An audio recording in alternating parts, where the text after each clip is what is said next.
9월 2일 금요일입니다. 오늘 아침 신문은 어떤 소식을 다루는지 짚어보겠습니다. 이현웅 아나운서가 주요 내용 정리해왔습니다. 어서 오세요. 안녕하십니까. 첫 번째 기사입니다. 어제는 정기국회 첫날이었는데요. 이 전국이 요동칠 만한 메시지가 공개가 됐습니다. 이재명 더불어민주당 대표가 이제 검찰의 소환 출석 통보를 받은 것 같죠? 예, 그렇습니다. 이재명 대표의 텔레그램 메시지가 찍히면서 전국의 파장이 예상되고 있습니다. 네. 특히나 마지막에 보면 전쟁입니다라는 표현이 있어서 참 많은 주목을 받고 있는데요. 이 대표는 백현동, 대장동 개발특혜 의혹과 관련한 허위사실 공표 혐의로 오는 9월 6일 오전 10시까지 서울중앙지검에 출석하라는 검찰의 소환 통보를 받았습니다. 네. 이 시점은 오는 9일에 만료가 되는 공소시효를 사흘 앞둔 날인데요. 검찰은 선거법 위반은 단기시효이기 때문에 결론을 빨리 내려야 하는데 그 전에 이 대표에게 소명 기회를 부여하자는 취지라고 말을 했습니다. 네. 현재 이와 관련해서 이 대표 측 핵심 관계자는 중앙일보에 아직 결정된 건 없다는 입장을 밝혔다고 합니다. 한편 이에 대해서 민주당은 야당 탄압이자 정치 보복이라면서 맞서 싸울 것이라고 밝혔고요.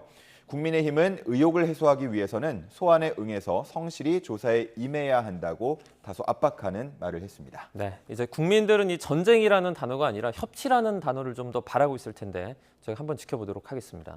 다음 기사입니다. 미성년자를 10명 이상 성폭행한 범죄자입니다. 김근식이 곧 출소를 앞두고 있다죠. 네, 그렇습니다. 미성년자 12명인데요. 성폭행을 한 김근식이 다음 달 17일쯤 출소할 예정으로 알려지면서 네. 시민들이 현재 불안해하고 있습니다. 이 김근식은 지난 2000년이었는데요. 미성년자를 성폭행해서 징역을 살고 2006년에 출소를 했습니다. 그런데 출소 직후 미성년자 11명을 추가로 성폭행해서 징역 15년형을 선고받았습니다. 원래대로라면 작년 9월에 출소할 예정이었는데 수감 중에 동료 재소자를 폭행하면서 형기가 늘었고요. 다음 달에 출소할 예정입니다. 네. 이 김근식이 출소 후에 어디에 거주할지에 대해서는 아직 정해진 바가 없다고 하는데요. 다만 신상 공개 대상자이기 때문에 출소 후에 거주하게 되는 도로명 주소, 또 건물 번호 등은 공개될 예정입니다.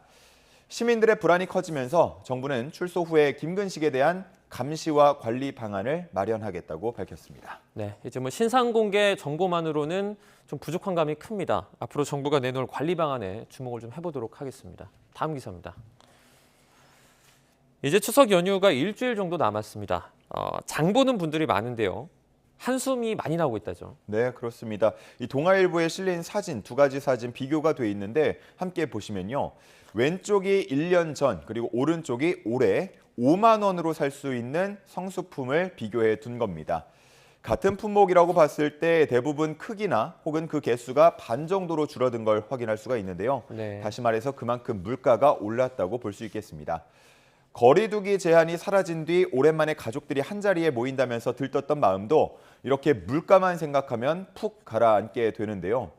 그래서 미리 인터넷을 통해서 가격 비교를 해가면서 주문을 하거나 상차림을 간소화하는 방법 등을 찾아보면서 이 상황에 대비하고 있다고 합니다. 성수품을 파는 상인들도 올해는 대목을 기대할 수 없다며 마음이 무겁다고 합니다. 한편 한 대형마트 관계자는 곧 우리나라에 영향을 미칠 것으로 전망이 되는 11호 태풍 흰남노가 물가 상승을 더 부추길 수 있다고 전망하고 있었습니다. 네, 이제 그러면서 나온 말이 지역 상품권을 활용한 장복인데요. 다음 기사 보시죠. 네, 제목에 보면 10분 만에 동났다 이렇게 써 있습니다. 이 지역 상품권을 활용한 장보기도 쉽지 않은 것 같아요. 네, 그렇습니다. 어제부터 대체로 판매가 시작이 됐는데요. 보통 지역 상품권이라고 하면 액면가의 10% 정도 할인된 가격으로 구매를 할 수 있습니다. 네. 다시 말해서 10만 원권이라고 예를 들어보면 실제로는 내가 9만 원만 주면 살 수 있는 건데요. 서울의 경우는 어제와 오늘 4,790억 원어치의 서울사랑 상품권을 판매하고 있습니다. 어제는 15개 구에서 2,090억 원어치를 팔았다고 하고요.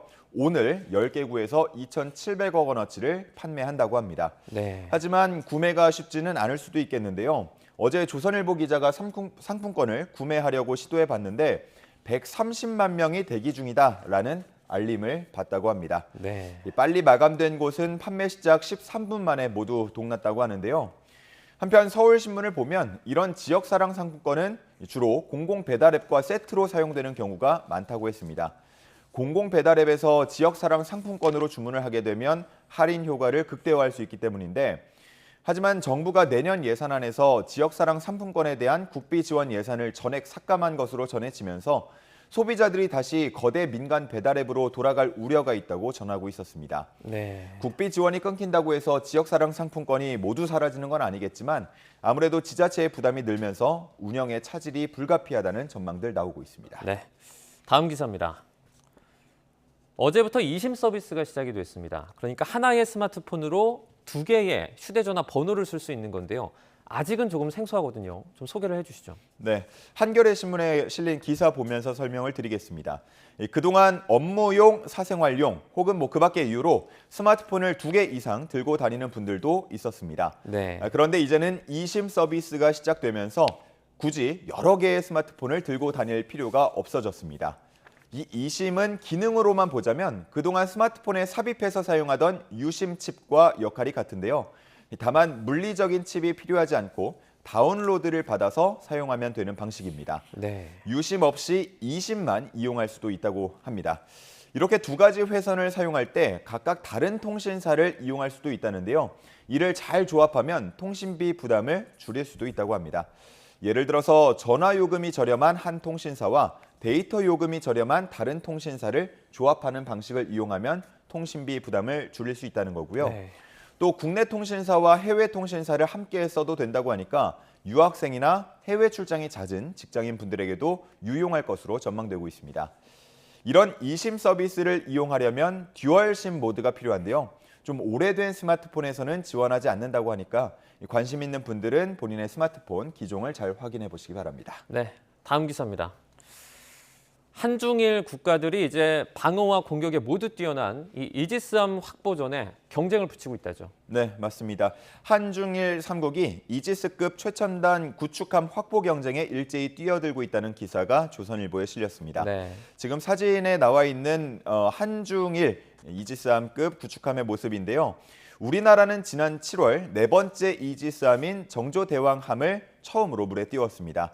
배수량은 8,200톤급이고요. 기존의 세종대왕급보다 더 커졌고 탄도미사일 요격 능력과 또 1,800km까지 목표물을 탐지할 수 있는 레이더도 갖췄다고 합니다. 우리나라는 앞으로 2척을 더 확보해서 2028년까지는 총 6척의 이지스함을 보유한다는 계획입니다. 네. 한편 중국은 이미 25척의 이지스급 구축함을 보유하고 있는데 최근에 5척을 동시에 건조하고 있는 것으로 알려지고 있습니다. 또 일본의 경우는 신형 이지스함 배수량이 2만 톤급으로 전해지면서 전 세계에서 가장 큰 구축함이 될 것으로 보입니다. 이렇게 한중일 3국이 경쟁적으로 이지스급 구축함 도입에 뛰어드는 이유는 그만큼 전략적인 비중이 높아지고 있기 때문인데요. 남중국해, 타이완 해협, 또 동해와 서해 등을 둘러싼 갈등이 고조되고 있는 상황이고 북한의 핵과 탄도미사일에 대한 대응에도 필요하기 때문이라고 기사에서는 설명하고 있었습니다. 네. 오늘 굿모닝 브리핑은 여기까지 듣겠습니다. 고맙습니다. 감사합니다.